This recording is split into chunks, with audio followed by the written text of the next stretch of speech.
de BAMEX en 2026. Cette édition 2026 s'annonce encore plus ambitieuse, plus ouverte, plus innovante et plus inclusive, dans un contexte mondial où les défis sécuritaires requièrent davantage de synergie et d'approche collective. Et nous apprécions beaucoup que le ministre nous appelle au ministère et là nous avons l'information, les informations à la source, les informations fiables, pour ne pas être victime des informations erronées des réseaux sociaux et autres, pour nous permettre aussi de rendre compte objectivement à nos États et nos organisations. C'était une présentation du calendrier international et national de Mali pour une rétrospective pour 25 et une perspective pour 26. Et j'apprécie beaucoup cet instrument, cet échange. Initiée désormais par le département des Affaires étrangères et de la coopération internationale, la séance d'échange et d'information entend contribuer à renforcer le cadre de travail des acteurs du secteur de la diplomatie. Après 18 mois d'existence, la Confédération des États du Sahel franchit une étape supplémentaire avec la tenue prochaine de la session des chefs d'État de l'Alliance. En prélude à la session, les experts de l'AES se retrouvent à Bamako pour évaluer les progrès réalisés sous la présidence malienne. Cette réunion des hauts fonctionnaires de l'AES va statuer sur la mise en œuvre de la feuille de route de l'A1 de la Confédération. Le sommet se déroule dans un contexte sous-régional se caractérisant par les défis et enjeux sécuritaires et géopolitiques majeurs. L'objectif de cette session est de favoriser l'accélération de la réalisation des grands projets et chantiers prioritaires de la Confédération. Le compte-rendu est signé Aluceni Touré, nous dit davantage. La Confédération des États du Sahel fait son chemin et se dirige probablement vers des horizons inespérés il y a seulement quelques temps. La volonté de nos trois chefs d'État et l'accompagnement des peuples du Sahel constituent dans une large mesure les principaux carburants de ce bond en avant. Depuis la première session historique du Collège des chefs d'État tenue le 6 juillet 2024 et consacrée à la création de la Confédération, le processus de construction de l'architecture confédérale n'a cessé de se renforcer. Cette dynamique s'est traduite par la mise en œuvre progressive de la feuille de route impulsée par son Excellence le général d'armée Assimi Goïta, président de la Confédération, et des avancées notables dans les domaines prioritaires identifiés, notamment la défense et la sécurité, la diplomatie souveraine et le développement intégré. Chaque progrès enregistré consolide nos acquis, renforce la crédibilité de notre organisation et accroît son ancrage régional et international, en parfaite cohérence avec les principes de dignité, d'indépendance et de solidarité africaine. À cet égard, permettez-moi de saluer la clairvoyance, la constance et la profondeur stratégique de la vision portée par le président de la Confédération, qui a inspiré et structuré ces 18 mois de vie confédérale. Beaucoup de progrès ont été réalisés au plan diplomatique, économique et sécuritaire. Aujourd'hui, la force unifiée de l'AES est montée en puissance. Il y a une offensive diplomatique sans fulgurant portée par nos ministres des Affaires étrangères et au niveau des actions de développement, tout récemment encore, ici à Bamako, a été créée et mise en place la Banque confédérale des investissements et le développement. Autant d'actions qui font que, du fait de la vision et de l'engagement et aussi de la détermination des trois pères fondateurs de la Confédération des États du Sahel, leurs excellences, le capitaine Ibrahim Traoré, président du Faso, chef de l'État, son Excellence le général d'armée Assimi Goïta, président de la transition, chef de l'État, le président, son Excellence le général d'armée Abdourahmane Tchadi, président de la République, chef de l'État.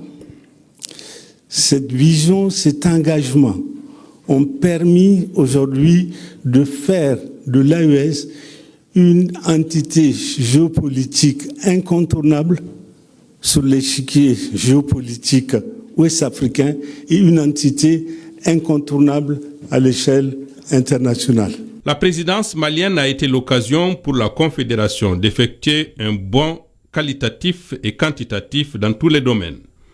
La réunion des hauts fonctionnaires de l'AES va examiner le projet de rapport élaboré à cet effet, le projet de rapport issu des discussions avec la CEDEAO, le projet d'instrument juridique relatif à la poursuite de l'opérationnalisation de l'AES. Durant sa jeune expérience de vie, la Confédération des États du Sahel a su s'imposer comme une réalité géopolitique qui compte et avec laquelle il faut compter, tant au Sahel que dans la région de l'Afrique de l'Ouest, en Afrique plus largement et même au-delà. La Confédération des États du Sahel a su opérer un changement de paradigme irréversible en faisant respecter les principes fondamentaux comme celui de la souveraineté de nos États, celui du respect de nos choix stratégiques comme de nos choix de partenaires et celui du respect et de la prise en compte pleine et entière des intérêts de population AES en toutes circonstances. Cet exercice qui se poursuit au quotidien n'est pas une tâche facile, vous le savez, car il a nécessité un changement de mentalité, particulièrement de la part de certains partenaires qui avaient trouvé un confort malsain dans la perpétuation d'un esprit et de comportement de domination et de prédation également de nos ressources. Vous avez joué une part importante dans cet effort commun qui a réussi à faire respecter progressivement notre organisation, nos pays, notre confédération du moins, nos pays et nos peuples. En effet, peu de choses auraient été possibles sans la pacification progressive et toujours en cours de l'espace AES, grâce d'abord aux actions conjointes de nos forces armées et de sécurité, y compris la mutualisation de leurs moyens, toute chose qui a permis des victoires tangibles sur le terrain contre les groupes armés terroristes soutenus par leurs sponsors étatiques étrangers. Cette volonté de défense collective atteindra bientôt un autre niveau qualitatif avec la pleine opérationnalisation de la force unifiée de la Confédération des États du Sahel. Dans le même ordre d'idées, la Confédération parle désormais d'une seule voix. Mieux, elle parle de plus en plus d'une seule voix, une voix forte lors des forats internationaux, tant nous avons réussi ensemble à faire de l'harmonisation et de la coordination de nos positions.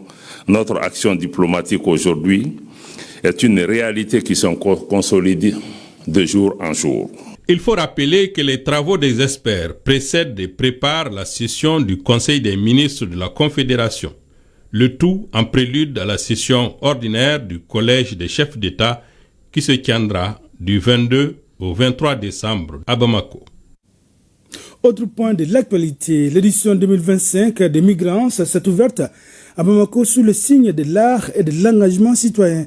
À travers des fréquences murales réalisées au champ hippique, l'initiative met la jeunesse au cœur de la gouvernance communale. Une cérémonie officielle marquée par la présence des autorités du district de Bamako. Les détails avec Salim Traoré. L'édition 2025 des Migrants a démarré avec l'inauguration des fresques murales sur le mur du champ hippique de Bamako. Une activité qui a mobilisé les autorités administratives et communales du district. Ce projet s'inscrit dans une démarche globale de lutte contre le chômage des jeunes et vise à assainir et embellir les artères et lieux publics pour magnifier davantage l'année 2025, décrétée année de la culture par les plus hautes autorités de notre pays.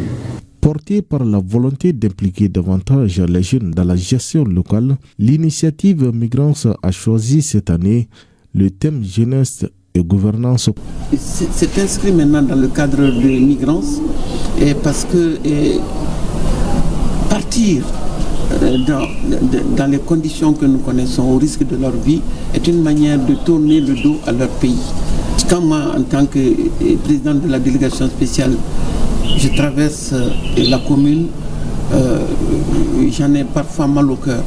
Parce que je me dis c'est pas normal que nous vivions dans une telle insalubrité et que nous pouvons par nous-mêmes faire quelque chose. La jeunesse est notre avenir, l'avenir de notre pays. Et c'est la jeunesse aussi qui quitte nos terroirs pour aller en migration. En migration souvent régulière, mais la plupart du temps irrégulière. Donc c'est pourquoi depuis 19 ans, Migrance à chaque 18 décembre organise des conférences, non seulement pour sensibiliser la jeunesse, mais aussi interpeller le pouvoir public pour que nous puissions nous donner la main pour non seulement donner du travail aux jeunes, mais aussi interpeller la jeunesse pour qu'elle se réveille et qu'elle prenne son courage à deux mains pour chercher le développement de son terroir, de sa commune et de toute la collectivité. Soutenue par l'ONG Helvetas, l'initiative va au-delà de l'art mural. Elle vise à renforcer l'engagement des citoyens, en particulier celui de la jeunesse, dans le développement des communes. Ça a été facile pour nous d'apporter un appui financier à cette activité. Et aujourd'hui, on se réjouit d'être à l'inauguration de la dernière partie de ce soutien que nous avons apporté à la délégation spéciale de la commune 2. Migrance est une rencontre annuelle qui rassemble chercheurs, acteurs du développement et artistes autour d'un thème central. Cette 25e édition invite fortement les jeunes à s'impliquer dans l'amélioration du cadre de vie, aussi bien au niveau communal que national. À l'occasion de la Journée internationale des personnes en situation de handicap, célébrée chaque 3 décembre, l'Association des personnes avec des besoins spécifiques, en partenariat avec la Fédération libre des personnes handicapées, a réuni jeudi dernier plusieurs dizaines de personnes vivant avec un handicap. La rencontre a été marquée par des échanges, des témoignages et des engagements pour une meilleure inclusion sociale. Reportage signé Ouseni Sissé et Mamadou Koulibaly.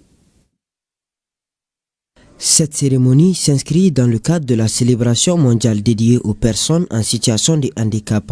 L'initiative est portée par l'Association des personnes avec des besoins spécifiques ABS pour vivre au-delà du handicap. Nous avons bien voulu célébrer ce 3 décembre ici dans les locaux de APBS pour magnifier le dévouement, l'engagement et le défi relevé de tout le temps de ces personnes en situation de handicap, en l'occurrence dans notre contexte de nos mamans qui ont eu la chance d'avoir des enfants en situation de handicap. Le handicap n'est aucunement une fatalité, mais c'est certainement le moment de renouveler, de redoubler d'ardeur, se repositionner autrement pour ne pas être laissé pour compte. Les personnes en situation de handicap ont exprimé leur satisfaction pour les actions menées en leur faveur. Cette célébration du 3 décembre, la Journée internationale des personnes handicapées, ça nous laisse l'occasion de nous exprimer, nous, personnes vivant en situation de handicap, surtout nous répondant des organisations de personnes vivant en situation de handicap. À chaque commémoration de cette journée, nous avons vraiment un sentiment d'une très grande joie. Le message de sensibilisation que nous avons, c'est de dire que les personnes vivant en situation de handicap, surtout dans le contexte du Mali où on a tendance à croire que c'est une malédiction, c'est de leur encourager, c'est de leur montrer que leur handicap ne doit pas constituer un frein à leur développement personnel. Si tu demandes à une personne heureuse d'inventer les filles, il le tiendra sûrement avec sa salive. Personnellement, je n'ai pas de mots. Il y a parmi nous toutes sortes de personnes handicapées, des aveugles, des sourds-muets, des personnes à mobilité réduite, etc. Cela montre que nous sommes utiles.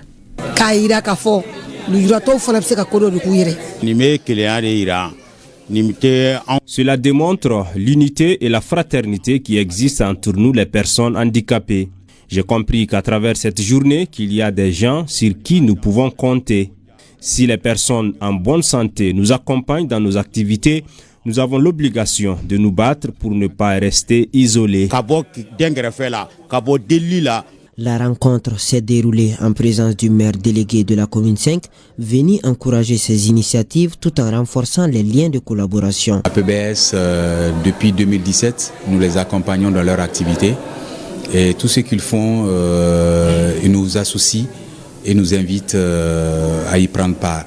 Aujourd'hui, compte tenu de son rôle d'accompagner les handicapés, nous sollicite très souvent à la mairie par rapport à beaucoup de dossiers administratifs et nous les accompagnons dans ce sens. Et aujourd'hui dans la République, je ne pense pas que ce soit des personnes exclues. Cette célébration a permis de mettre en lumière les efforts conjoints de l'APBS et de FELAF Mali pour l'inclusion des personnes en situation de handicap. Elle a été clôturée par des remises d'attestation à des parents de personnes handicapées qui ont pris part à une formation de 3 jours pour devenir des acteurs de la prise en charge de leurs enfants. Investiture dimanche dernier du président du Haut Conseil des Nigériens au Mali. Le chef de l'instance, réélu à sa propre succession, a saisi l'occasion pour présenter les membres de son bureau. Les Nigériens vivant au Mali se sont massivement mobilisés pour prendre part à la cérémonie. Le compte rendu est signé Donatia Diakité, Adama Traoré. Malam Zamaou, le président du Haut Conseil des Nigériens au Mali, succède à lui-même. Plus de 80% des électeurs lui ont renouvelé leur confiance. Et cela pour un mandat de 4 ans. Il est à la tête d'un bureau de 16 membres et s'est fixé des objectifs. Je m'engage solennellement devant vous à l'exercice avec intégrité, loyauté et dévouement. Ma vision pour ce mandat repose sur 3 piliers: la consolidation, le dialogue et l'unité. Je resterai accessible pour faire avancer notre cause commune. Le Haut Conseil des Nigériens à l'extérieur doit œuvrer à rassembler tous les Nigériens de l'extérieur, sans distinction d'origine ethnique, régionale, confessionnelle, sociale, de sexe et d'appartenance politique. Il doit amener les Nigériens à participer au développement du Niger par l'investissement de leur épargne. Vous êtes aussi appelés à promouvoir les échanges culturels et sportifs entre les Nigériens vivant au Mali, les Maliens et les autres communautés allant dans le sens de la dynamisation de l'opération de la Confédération des États du Sahel, AES. Parmi les témoins de cet événement figurent les ambassadeurs du Burkina Faso et du Tchad au Mali. Les diplomates encouragent le nouveau bureau à travailler à la consolidation des liens entre les pays de la Confédération AES. C'est avec joie et fierté que nous nous retrouvons ici aujourd'hui sur invitation de son Excellence Monsieur l'ambassadeur du Niger au Mali. C'est la preuve que désormais nous faisons tout ensemble. C'est le format AES. Le Burkina, le Mali et le Niger, ensemble désormais nous serons toujours plus forts. Auparavant, l'ambassadeur du Niger au Mali a salué les membres sortants du bureau pour les efforts consentis au cours de leur mandat. La journée mondiale des toilettes a été célébrée à Koutiala par l'UNICEF en collaboration avec les services en charge de l'éducation, de l'assainissement et les autorités régionales. L'événement est marqué par des messages de sensibilisation en faveur de bonnes pratiques hygiéniques et d'un investissement dans des infrastructures durables pour garantir l'accès à des toilettes sûres. Le point avec Brema Kone et Amadou Deleu. La journée mondiale des toilettes est fêtée avec faste à l'école Dar Salam 2 de Koutiala par l'UNICEF à travers des messages de bonnes pratiques. Le thème intitulé « Nous avons toujours besoin de toilettes » a fait l'objet d'une vague de sensibilisation à travers sketchs, chants et discours pour un changement de comportement. Ensemble, nous devons veiller à ce que les toilettes soient accessibles à toutes et à tous, soient conçues pour rester et résister aux pluies, aux sécheresses et aux autres chocs climatiques. Émettre peu de gaz à effet de serre et repose sur des systèmes solides et un financement durable. Cette journée mondiale des toilettes a été une occasion de plaider en faveur de 4585 élèves et 153 enseignants du groupe scolaire Dar Salam. Le groupe scolaire saisit cette opportunité pour exprimer un certain nombre de besoins. Doter les groupes scolaires d'un château d'eau pour les seconds cycles, les kits d'hygiène, le raccordement de l'eau vers les toilettes, la réhabilitation des toilettes, la construction des salles de classe. L'UNICEF estime qu'investir dans les toilettes, c'est investir dans l'avenir. Cet investissement devra se faire dans des installations sanitaires adaptées aux évolutions. Nous mettons en lumière l'importance des infrastructures sanitaires modernes et durables. Ces installations contribuent à la réussite scolaire et à la réduction des inégalités. La commémoration de cette journée doit être un appel à l'action collective pour garantir l'accès universel à des toilettes sûres. C'est le lieu pour moi de remercier encore l'UNICEF pour l'accompagnement de la région de Koutiala en facilitant la réalisation des ouvrages WASH dans les institutions, écoles, centres de santé. Je remercie tous les acteurs qui interviennent dans les WASH dans notre région. Cette année, la journée mondiale des toilettes a été marquée à Koutiala par une remise d'équipements d'assainissement. La visite des toilettes a bouclé la boucle. Bac Music a posé ses valises à Koulikoro le samedi 12 décembre dernier pour un show inoubliable. Cet événement entre dans le cadre de son concours pour la recherche des jeunes talents qui puissent assurer la relève de demain dans le domaine musical. Pour l'étape de Koulikoro, la compétition s'est déroulée entre les meilleurs du district de Bamako, de Kati et de Koulikoro. On en sait plus avec Adama Traoré. Si la magie de la musique rencontre l'énergie du public, c'est une explosion de joie et d'ambiance. Ici, le public n'est pas resté orphelin. Les prestations des candidats venus des 6 communes du district de Bamako, de Kati et de Koulikoro ont fait vibrer les mélomanes présents. Notre industrie culturelle doit être développée. Et c'est grâce à ce genre d'initiative que nous pouvons faire en sorte que la culture malienne s'exporte davantage et que le Mali soit connu et que le Mali brille sur toutes les scènes du monde. La lumière a été mise ici sur les talents. Les morceaux imposés étaient Tata, une reprise de la note musicale de Chicken Diafakoli. Au premier passage, les jeunes ont fait preuve de maîtrise avec des cordes vocales à la limite du précurseur de la chanson. Au second passage, lequel s'est déroulé avec des reprises au choix des candidats. Là aussi, le public a été bien servi avec des notes envoûtantes. L'idée étant de chercher les meilleurs talents du Mali afin de continuer à exporter la musique malienne à travers le monde. Nous avons de grands artistes tels que Salif Keita, tels que Habib Kouaté, tels que beaucoup d'autres, mais c'est une génération vieillissante. Il nous faut assurer la relève et c'est pour cela qu'on a créé ce concours, pour que chaque année, le meilleur du concours Bac Music puisse aller faire une tournée en Occident. La municipalité de Koulikoro témoigne son encouragement pour cet événement qui, selon elle, vise à animer la ville et donner du sourire aux mélomanes. Une satisfaction totale pour la population de Koulikoro. Donc nous remercions Bac Music d'avoir pensé à la ville de Koulikoro pour avoir au moins organisé cet enregistrement à Koulikoro. Puisque la ville a tant besoin de cette émission, ça émerveille la ville et ça permet aussi, d'être à l'aise. Ce concours est une occasion pour les jeunes qui veulent épouser une carrière musicale de saisir la perche tendue. Voilà, c'est sur cette note musicale que se referme ce journal. Merci d'avoir été de notre. À demain, Inch'Allah, même heure, même plateau, et pour d'autres informations.